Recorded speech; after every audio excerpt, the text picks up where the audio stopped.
AITA for ending my 10-year friendship after finding out my best friend got engaged to the guy who ghosted me 5 years ago, and she knew exactly who he was the entire time.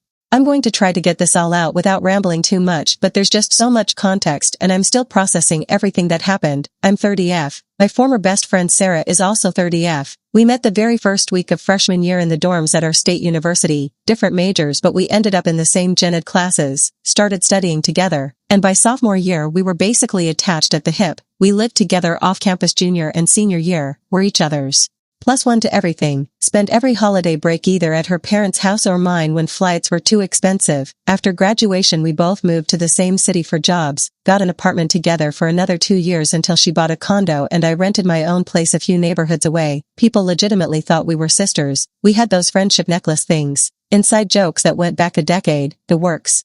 Okay, the Ryan part. Early 2020, January, February, beginning of March, I matched with Ryan, then 28M, on Hinge. Things moved fast but in the way that felt exciting at the time. First date was coffee that turned into 4 hours, second date dinner, third date he cooked for me at his place. By date 5 or 6 we were basically together every weekend. He met my parents over FaceTime because they live out of state. I met his older sister when she was in town. We had talks about what we both wanted long term. He told me he'd gotten out of a rough breakup the year before and was finally ready for something serious. I believed him. I was happy in a way I hadn't been in years. Then mid-March 2020 hits, the world starts shutting down, and one day he just stops responding. No argument, no weird vibe the last time we hung out, nothing. I texted a couple times asking if he was okay because everything was chaotic with the pandemic starting. Radio silence. A week later his number was disconnected. I checked Instagram, account deleted. Same with Facebook, gone. I spiraled hard. Spent weeks convinced I'd done something wrong, that maybe I came on too strong, that he'd died of COVID or something awful. Sarah was the one who sat with me on the floor of our living room eating ice cream straight from the carton while I cried. She kept saying he was a coward, that this was about him and not me, that I deserved someone who would fight for me instead of disappearing the second things got real. She even helped me write a couple pathetic "hey, if you're alive please just tell me" messages to his old email before I finally accepted he was gone. I dated a little after that but nothing serious for a long time. Ryan became the benchmark for trust issues. Every few months something would remind me and I'd mention him in passing. Yeah, the guy who ghosted me at the start of the pandemic really did a number on me. Sarah always listened, always validated, always said the same things about him being trash. Fast forward to the end of last year, Sarah starts dating someone new, gets serious fast. She's posting couple pics but always cropped weird, his hand, his shoes, from behind at a concert. I asked a few times who the guy was and she'd brush it off with "you'll meet him soon. I want to make sure it's real first." I thought it was cute. She'd been burned before too. Then about 6 weeks ago she gets engaged, sends me this long overjoyed video, shows the ring, says the proposal was perfect, that she finally found her person. I asked for a full photo because I hadn't seen his face yet. She sent one. It was Ryan. Same face, same half smirk, same tiny scar above his eyebrow I used to trace with my thumb. I literally dropped my phone, called her immediately, barely got the words out asking if that was Ryan from 2020. She went completely silent, then started crying and said yes. They matched on Bumble in spring 2023, went on a couple dates. And on date 2 he put it together that she was my Sarah from all the old tagged photos on my Instagram before I made it private. Instead of ending things he asked if I was still obsessed with him and laughed about the ghosting like it was some funny anecdote. Sarah says she was shocked, but he explained it away as panic about how fast things were moving plus COVID made everything weird and that he was ashamed but had grown so much. She admitted she's known it was the same Ryan since literally their second date. They'd been together almost 2 full years. 2 years of her listening to me casually bring him up as the worst dating experience of my life. 2 years of girls' trips, birthday dinners, late-night phone calls where I confided in her about still being scared to get close to someone because of what he did. 2 years of planning her wedding and wanting me as maid of honor while engaged to the person who made me feel disposable. I asked why she didn't tell me. She said at first she thought it would fizzle out. Then when it didn't she was terrified of losing me, that every time she tried to bring it up she chickened out because she knew how much it would hurt. She swore she made him apologize to her for what he did to me, that he's a different person now, that they're so happy and please can't I just meet him and see. I told her I needed space and hung up, blocked her on everything that night. She's been trying every workaround since, mutual friends, her work email to my work email, even had flowers delivered to my apartment with a card that said, "I'm so sorry, please let me explain." I found out later she told some of our friends I was making the wedding about ancient history and that I needed therapy for holding grudges. AITA for ending a 10-year friendship over a 3-month relationship from 5 years ago? Because right now I feel like I don't even know who she is. Update, 6 weeks later.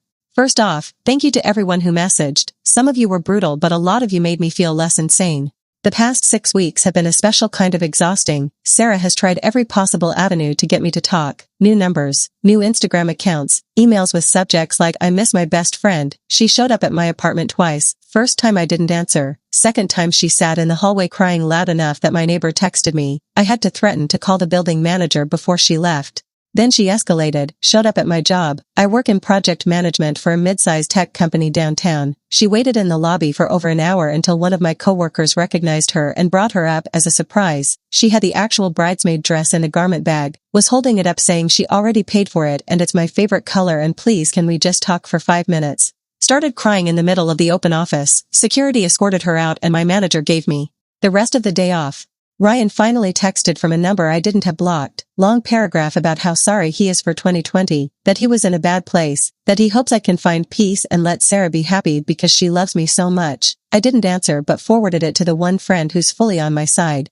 Our friend group has fractured. 2 girls I've known almost as long as Sarah have basically chosen her, saying 5 years is long enough to get over something and that I'm punishing her for finding love. One of them actually said, "You only dated him 3 months. She's planning to marry him. Get some perspective." Another friend dug through old messages and found out Sarah had been venting to her about how hard it was keeping the secret because she felt guilty every day. Apparently Sarah framed it like she was protecting me from getting hurt again. I started therapy 2 weeks ago. Therapist says this is textbook betrayal trauma on top of the original abandonment and that it's normal to grieve the friendship like a death. Still doesn't stop the random crying in my car on lunch breaks. I thought the wedding planning would slow down without me but no. She keeps posting save the dates and dress shopping pics like everything's fine. Part of me wants to warn the next friend she hurts. Part of me is just done. Final update, 9 months later. This is the last one. It's been almost 10 months since I found out. 9 months since everything exploded. The wedding was supposed to be last month, destination in Cabo, 180 guests, the whole thing. I obviously wasn't invited after I went no contact. From what I've heard, couldn't fully avoid because some people still send updates. The venue looked gorgeous. Sarah was apparently radiant. Ryan gave a speech about forgiveness and second chances that made everyone cry. 3 weeks after they got back from the honeymoon, Ryan ghosted Sarah.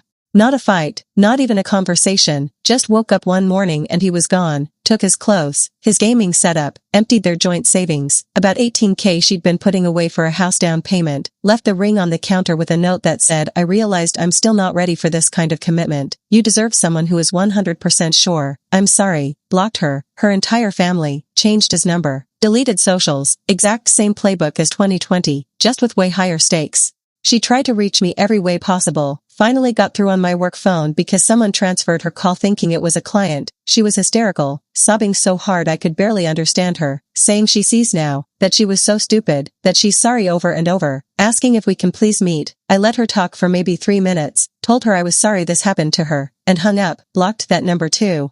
Turns out I wasn't even the only one. One of the other bridesmaids dated Ryan briefly in 2021 and he pulled the exact same disappearing act on her. She had warned Sarah when she found out about the engagement. Sarah apparently told her everyone deserves grace and kept her in the wedding party anyway. That friend sent me a screenshot of the Venmo request she sent Sarah after the ghosting. $150. Therapy copay for the "I told you so" session you're definitely having right now.